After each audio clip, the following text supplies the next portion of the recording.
VETtalk Radio is proudly supported by the Animal Referral Hospital. This week. Ever pondered the physical differences between various species? Male dogs generally make men feel kind of superior.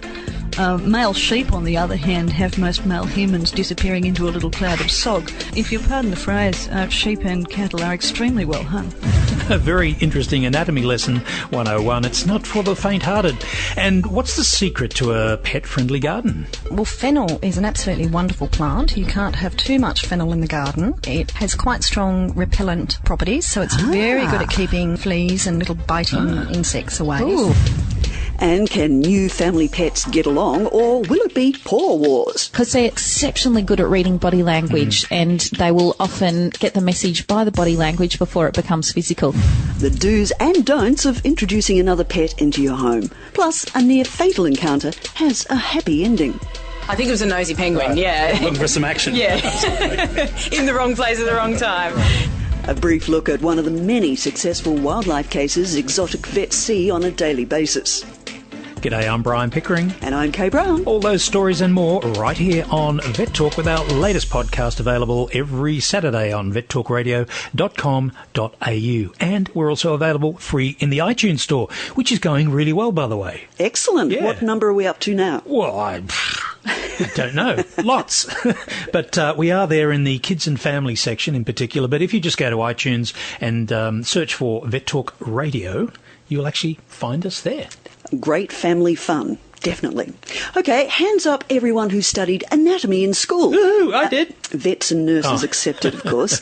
So you know all about the toe bone connected to the foot bone. The foot bone connected to the heel bone. Yeah, the heel I think bone's connected to the a little more ankle bone. complicated than that. Thank you, Brian. Thank you. Sorry. Dr. Joe Sillence, the CEO of Pets Australia, joins us to tell us all about comparative anatomy. God, that sounds really grand. It does, doesn't it? What it really means is comparing bits of animals with bits of other animals.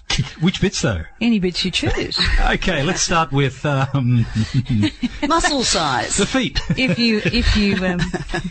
you look, and I mean, getting away from truly wild animals for a minute, if you look across the domestic species, you know, horse, pig, kangaroo, domestic, you know, sheep, dog, cat, that sort of thing.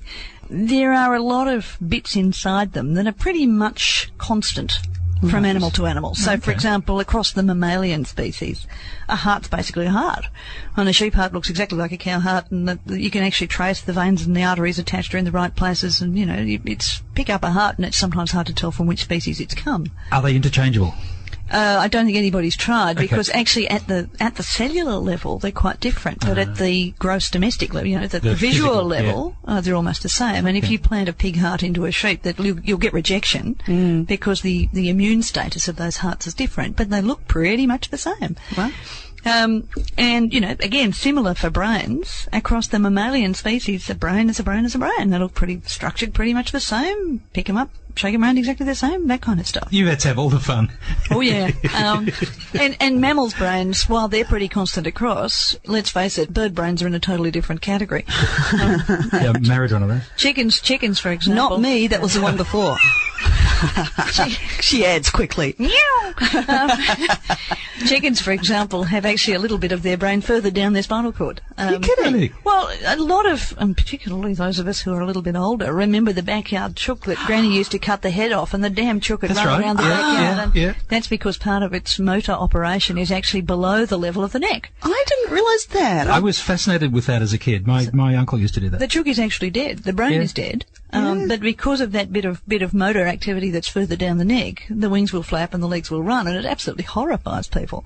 But the animal is genuinely dead. Well, the uncle used to run around chasing, "Come here, you bugger!" And his wife was yelling out, "She can't hear you." And you used to hear these horrific stories about people who'd cut the heads off chooks and hang them upside down on a clothesline to bleed out. You know, I was just with middle vision of this clothesline going round and round with all these flapping headless chooks. Death is instantaneous and, virtually painless for the chook. I mean, it doesn't actually know what's hit it. But it's very hard to reconcile what you see with what you know sometimes. Yes. And again, things like kidneys. I mean, the closest relative to a sheep kidney we've all seen kidneys in the butcher shop, and it's almost identical to a human kidney. And a lot of kidneys in mammals look exactly like that. So when you next carve your kidney, think about, the similarities. The big exception is cow kidneys, Right. which actually look like a big bunch of grapes, big bunch of kidney-coloured grapes, and hang about, and they're quite big. So they're the sort of similarities. Again, stomachs are pretty much all the same, except for what we call ruminants. Cows, sheep, camels, llamas. They've got 4 stomachs, not content with one. Greedy buggers. Yeah, they are indeed. And the first one's a great big fermentation tank in which reside all of the same bacteria that are used for making beer. There's yeasts and there's, good germs, for want of a better term. And that's why you can never shove an antibiotic pill down the neck of a cow or sheep. It has to be an injection. Because if you shove it, it'll kill off all that bute fermentation, and that's how come cows can eat grass and survive. And the 4th stomach in a cow and a sheep and a ruminant is exactly the same as a human stomach.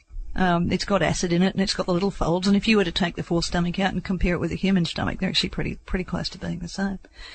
But the real area where you get marked differences is in the reproductive anatomy, the girl stuff and the boy stuff. We were waiting for the nitty-gritty. Male dogs generally make men feel kind of superior. Male sheep, on the other hand, have most male humans disappearing into a little cloud of sog. Really? Sheep? So the rams are... if you'll pardon the phrase, sheep and cattle are extremely well hung. Right. And in fact, in sheep and cattle, the circumference, the measurement around the outside of the testis, is actually a really good guide to how fertile they are and how many females they can be put to safely without damaging themselves. So testes size varies remarkably. A chicken's testes are actually tucked right up inside them on their backbone, close to their kidneys. So if you go looking for a chicken's testes, you'll never find them, I promise. Wow. Good heavens. Why do they keep them hidden away there? Is that because of all the pecking? Just the different kind of... All those beaks going around, I want to hide them away too. Well, the other thing is, remembering that testes on mammals are held outside the body to keep them cool. Right. Chooks are obviously in a different zone on that, aren't they? They are.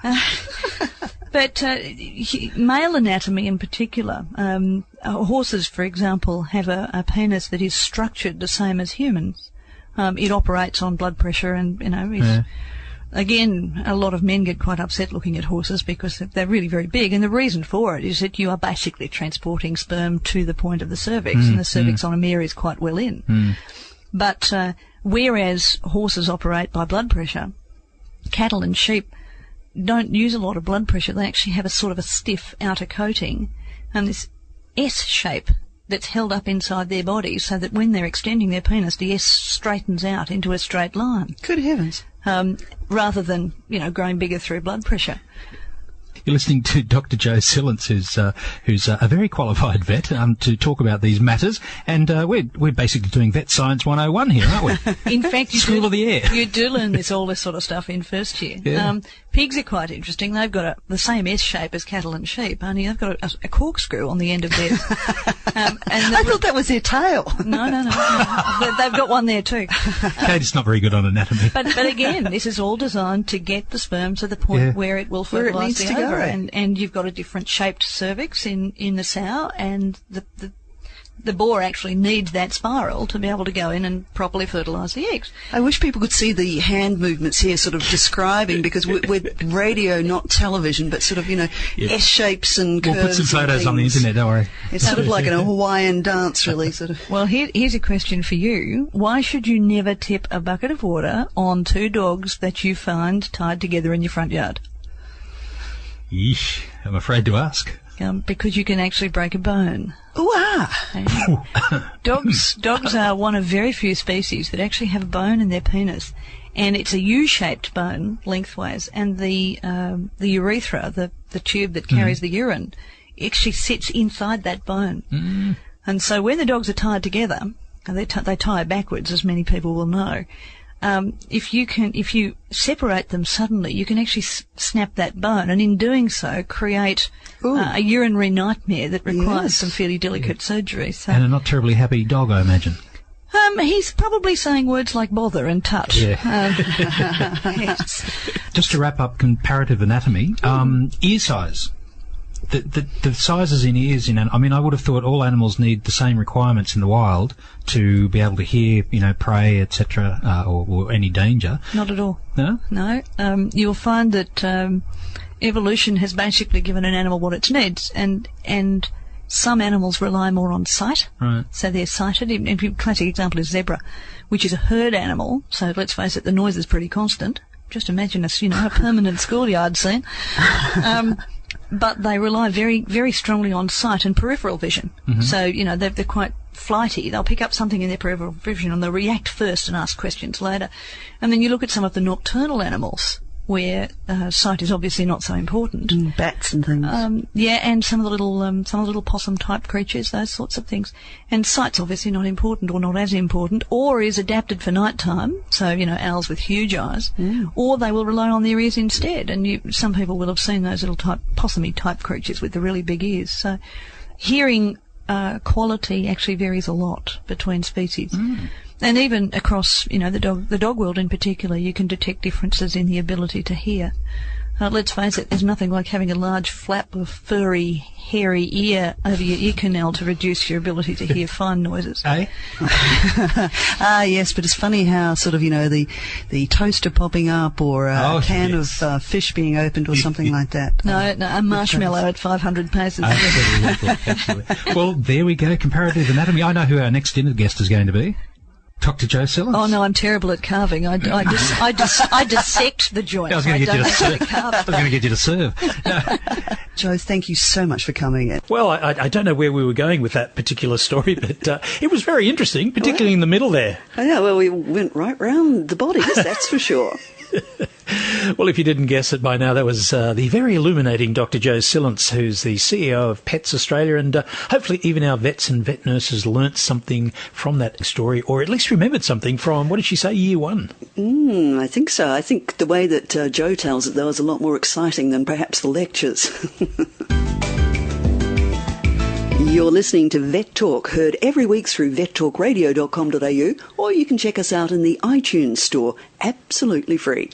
Now, I didn't know this, but animals have always used herbs as part of a balanced diet. Did you know that?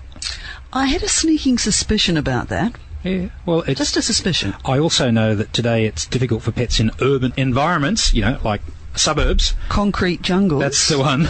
To access a wide variety of herbs that they usually sort of get in the wild. But we do actually have someone here who is an expert in that area. Her name is Sarah Griffin. Hi, Sarah. Hello, Brian. I just want to tell people a little bit of background about you. You're a qualified naturopath and a veterinary nurse. I am. You've worked in country and city veterinary hospitals. You're comfortable with large and small animals. But we're going to talk about plants. I mean, how to have a pet-friendly garden is one thing, but how perhaps some of the animals can use some of those plants to help themselves. I'm really fascinated by this, and I'm kicking myself because I was going to bring in a piece of grass out of my pot plants that my dogs nibble on to see if you could say, well, this is okay for them to nibble on, or it's not. But they've survived so far, I suppose. What is good for them? Well, grasses are quite good. As you've noticed, they enjoy the grasses and go for the grasses. Any old grass? There's a couple of grasses that have a tendency to cause allergies. So paspalum is one that I normally try and keep away from. Because that's the one with the nasty little peggy things that stick in the fur. The sticky sort of heads. Yeah. And that can be highly allergenic for a lot of dogs. So I keep away from that one. But there's a couple of different grasses that they really enjoy. The couch grass, which is one of the more ugly types of grass, but I got plenty of that. I think everyone has. I think so. And the common name for that was dog grass. So dog grass. Dog grass. Really? Couch grass. Is it because they eat it and upchuck? I mean, a lot of dogs do that with certain types of grass, don't they? They do. A lot of the eating plants or grasses in particular is as a mechanical scour to actually bring up any hard bits of bone that they can't digest, or any fur, or if they've got an upset tummy, they'll often do that to sort of regurgitate whatever's upsetting their stomach. Right. And sometimes they'll just have a nibble because they want the greenery and a few extra vitamins and minerals, and as a bulk fibre as well, just to sort of keep everything moving along nicely. Ah, well, okay. Well, I find it fascinating because not all of my dogs actually nibble on grass, but I know that you've got a few ideas towards kind of things that people can grow, whether they've got a garden or not, that they can even put them in pot plants. What are the top things people should be growing? I think parsley is always the number one. The curled parsley and the Italian parsley are both nice plants for dogs. They seem to enjoy that. They like to roll in it anyway. They definitely like to roll in it.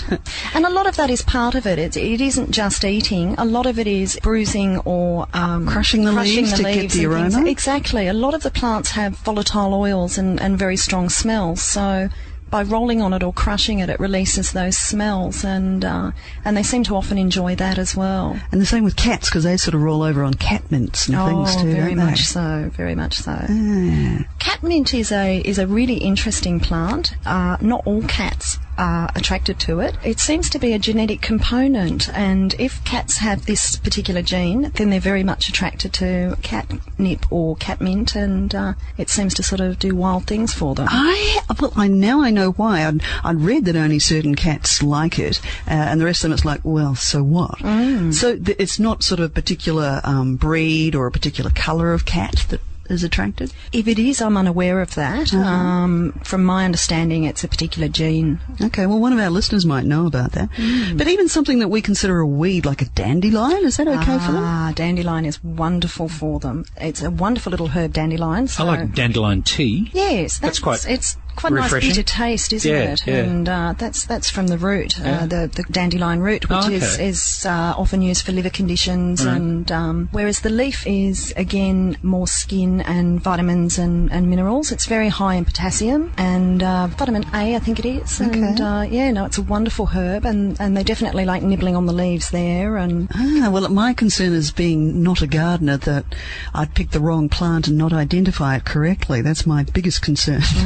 That can be a bit of a problem. Okay, and what about some of the other things that we should be thinking of naturally for our pets in the garden? Well, fennel is an absolutely wonderful plant. You can't have too much fennel in the garden, and in particular around kennels and where the dog likes to lie. It has quite strong repellent properties, so it's very good at keeping fleas and little biting insects away. Oh, I'll be growing some of that then. When I was at school a long time ago, there was this very smelly weed. Now, it was very tall and it smelt like a licorice thing, and we used to love it running through there. Is that fennel, or is that a... It can be, or it could be aniseed. Aniseed. I think it was an aniseed one. Yeah, okay. Because they're not dissimilar to me for a smell, but they're probably for you they're quite different. No, it's not a dissimilar smell. So you could go and chop that stuff out and use it to keep fleas and stuff away.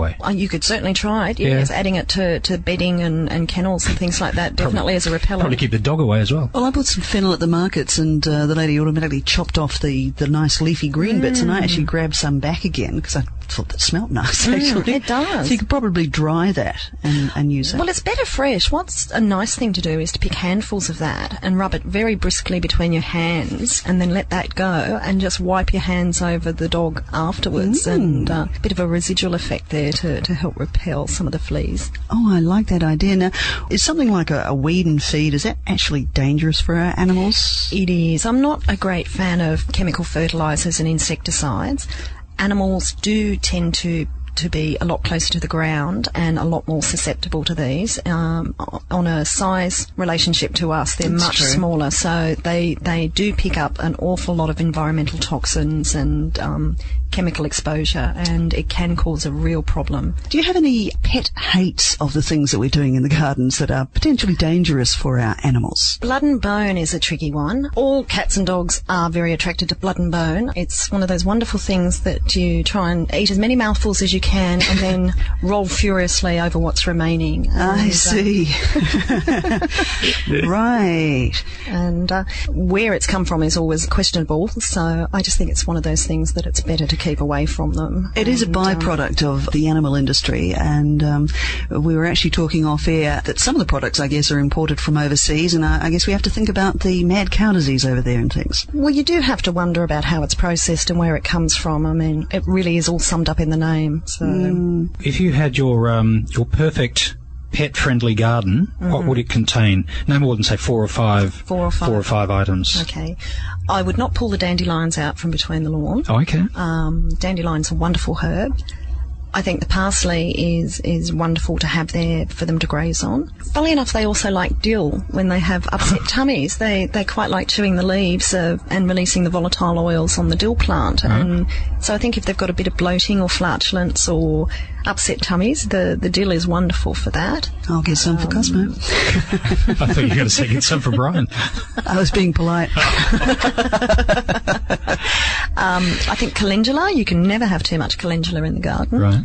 I have to limit to 3 or 4. Oh, that's okay. Well, there's obviously lots. So, all right. Well, there's no doubt plenty of good websites, plenty of good books in the local library. So, Sarah, thank you so much for coming in. It's been fun, as always, with you. Thanks, Sarah. And some great advice there from Sarah Griffin, helping us all have a much more pet-friendly garden. How's our garden going, KB? Well, I can certainly vouch for the number of dandelions in the garden, in the couch lawn. They're good for guinea pigs, aren't they, for food? That's the little yellow flower one. Yep. You've been trying to offload them to the neighbours for their guinea pig, but hasn't happened yet. In due course, all in due course. The other day, Brian and I were talking about adding another dog to the family. Of course. In the past, we've been fairly lucky. We've brought the new one in and hope for the best. That's the easiest way, isn't it? Just let them go for it. Boys. You'd like to think it was that easy, right? Well, wrong. So we asked our next guest, AWL New South Wales veterinarian Dr. Simone Ma, to join us to answer all of your questions. Brian, come on. What's your question? I do have a question for Dr. Simone.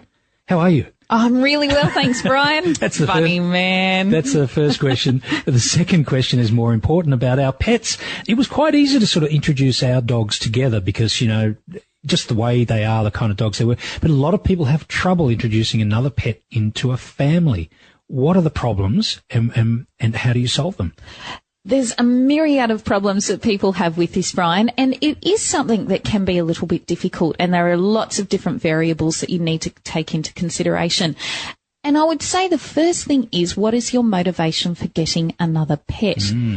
Now, a lot of people are well-meaning but misguided, and they think that their 10-year-old cat looks a bit sad sometimes. And despite the fact that their 10-year-old cat has lived for 10 years with no other companionship and is probably quite happy and quite used to that, they feel that maybe introducing another pet into the mix might be a good idea.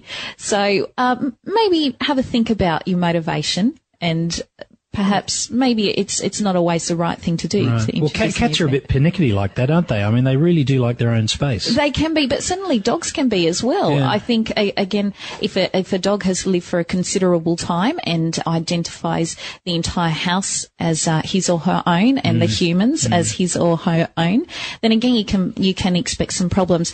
And you particularly need to think about the type of animal that you're going to introduce. And when I say that, I don't mean you need to think about whether it's going to be a dog or cat or a horse or a goat or whatever, but you need to think about personalities, because remember that for all dogs or all cats or all animals, personalities are different. So if you've got a fairly dominant, self-confident, say dog, for example, speaking of your situation, dog at home, then probably introducing another dominant, self-confident dog is not going to work so well. So, and enlisting professional help, I think that illustrates a good point, Brian, is that sometimes some professional help and assessment of what your dog's character is like and what sort of companion that your dog might be suited for is a good idea. The next thing I'd say is that it's always easier if you start young. So if you are thinking about that you'd like to have, say, a cat and a dog together, for example, then it's always a lot easier first of all, when they're both young, or if you can't do that, then I would probably look at if you've got a dog already and you know that obviously that dog doesn't have any problems with the neighbour's cat or the bunny that gets into the yard or whatever, then you're probably best off introducing a cat, because if a kitten, because if that kitten then grows up with the dog, they're a lot easier to accept changes in social structure and that sort of thing to adapt. Is introducing any species of animal, pretty well within reason, just for domestic pets, pretty much the same? Like if you want to introduce a new dog to a dog or a cat to a cat, bird to a bird? Pretty much the same effect? Yeah, pretty much the same. And those key points are, ideally, if it can happen off the home territory, on neutral territory, it's a good idea, particularly for dogs, is the first thing, because they'll tend to be... So down the local leash-free park or something? That's right. Or, if you're adopting from a welfare organisation, then on their grounds or something like that. The second thing is ideally start young, if you can. And the third thing is take it really slowly and don't force things. And as well as that, watch out for body language and don't feel people have this overpowering urge to interrupt if they, say with two dogs, if there's a bit of growling and that sort of thing. Maybe they're just letting their feelings be known, and learn to read your dog's body language. And just because there is a little bit of a growling or some assertive behaviour, sometimes they need to just get it sorted out. That's how they talk, That's isn't it? right. Yes. And you shouldn't feel the need to set the hose on them or to drag them apart. Yes. Yeah. Well, we've usually found that if there is a little bit of, as we call it, argy-bargy, we just leave them to it. That's right. There's a lot of growling. Teeth never go anywhere near anybody. Yep. Generally. It's not the same with all dogs and cats, I know, but generally that's the case. That's right, because they're exceptionally good at reading body language, and they will often get the message by the body language before it becomes physical. Having said that, obviously, if, say, your existing dog has known problems with the neighbour's dog or has attacked the cat down the road and that sort of thing, I think you will probably be quite foolish introducing another pet into that mix. Well, introducing animals to each other is difficult enough. We get a lot of questions about introducing animals to babies and young kids, so maybe we might leave that for another time. Sounds great. Chicken. She's terrific. She speaks a lot of sense there about introducing pets to each other and into the family. Now, if you live near the coast, this is the time of the year that it's great fun to take your dog on a walk near the beach or the coastal tracks. But it does have its dangers, not so much for your dog as for the colonies of mating or nesting penguins. Now, some areas are signposted by local councils as being out of bounds for dogs. Unfortunately, penguins can't read, and that's a problem. You see, dogs think that penguins are fun to chase, and sadly, sometimes the worst can happen. Now, Animal Referral Hospital exotics vet, Dr. Jane Weller, has more details of a near fatality. Apparently the penguin was found in Cronulla yesterday after it was attacked by a dog. There's a population of penguins that sort of frequent that area, and I think that a dog on a nightly walk has just, come across it and grabbed hold of it. Luckily, it hasn't done too much damage, we don't think, and today we took some x-rays so that we can find out whether there was any broken bones, especially in the wings, because they would be very hard to heal. All we've found is one broken rib, which is good, and a really horrible gash wound. Who brought the penguin into you? A member of the public. I'm not sure whether it's her dog that maybe caught the penguin or whether she found it after another dog did. I think people walk along the rocks and everything in the evening. I know in New Zealand there's areas where you can go and view the penguins, but they have some very strict rules about dogs being well away. We don't have that here? We do. Where penguins nest, we have, no dog zones, no people zones. But I think in this particular area, this penguin's come to shore in a place that, doesn't have that. So it was a nosy penguin? I think it was a nosy penguin, right. yeah. Looking for some action. Yeah. In the wrong place at the wrong time. Yeah, so unfortunately he's just got nabbed. And what happens next, A, who pays for it, but B, what happens to the penguin? So wildlife cases are looked after by vet hospitals all around the country for free. And then because we're in a specialist hospitals, dogs and cats everywhere, we can't keep him here for very long, and obviously he's going to be very stressed. So I will send him to Taronga Zoo. Their wildlife hospital has set up for penguins, so that's where we'll go when he's not so critical. Yeah. Okay, well done, and we hope the penguin's going to be okay. Prognosis? Yeah, hopefully he's going to be okay. With wounds like that from a dog or a cat attack, it is really hard to know until a few days later because they can get horrible infections. So he's on multiple different types of antibiotics and fluids and supportive care. We'll just have to wait a couple of days. Fantastic, thank you. Thank you. Oh, lucky penguin. And the latest update is that it's doing extremely well and eating like crazy. crazy. And of course, as exotics vet Dr. Jane Weller from the ARH team at Homebush explained, the care they gave to that penguin and in fact to all other wildlife that is brought in is done at no charge to anyone. Yeah, I think that's fantastic that they do that, because it just shows the level of care that they've got. And look, if you wondered about the at the end there's a very, very cute little video which you can see that story, in fact, on VETtalktv.com. All you got to do is just search for penguin. All right, and now it's time for the latest pet and animal news with Kay Brown. Is your city pet friendly? Or your town, that is.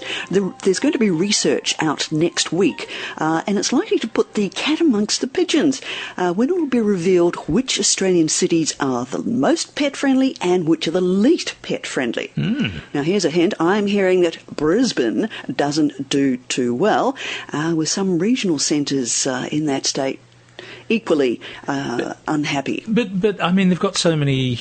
Okay, well, I was trying to think. They've got so many sort of farm animals and things up there. You think they'd love animals? You'd think so. Yeah. But you'll have to wait till our next podcast to get the official data. Okay. But in the meantime, one very large retailer has just announced that it's going to allow dogs inside its premises. Oh, tell me, which one? I don't know the theme song, but it's Bunnings Warehouse.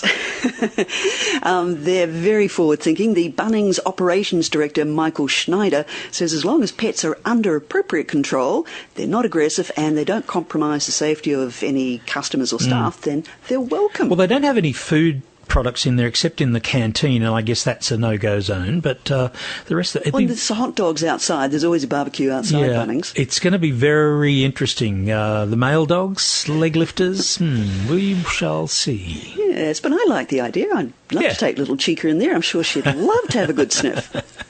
Now, overseas news. There's a little puppy called Noodle who deserves a change of name. You see, the pup fell overboard from a ferry off the coast of Italy, and the crew refused to stop and look for him. However, Noodle didn't drown. In fact, he shocked a group of sailors who spotted him desperately dog paddling through the waves about 2.5 kilometres offshore, and they managed to actually pull him to safety. There's actually a video That's amazing. that we can include so people can see it. It's just so what are they going to rename him? Puddle or something?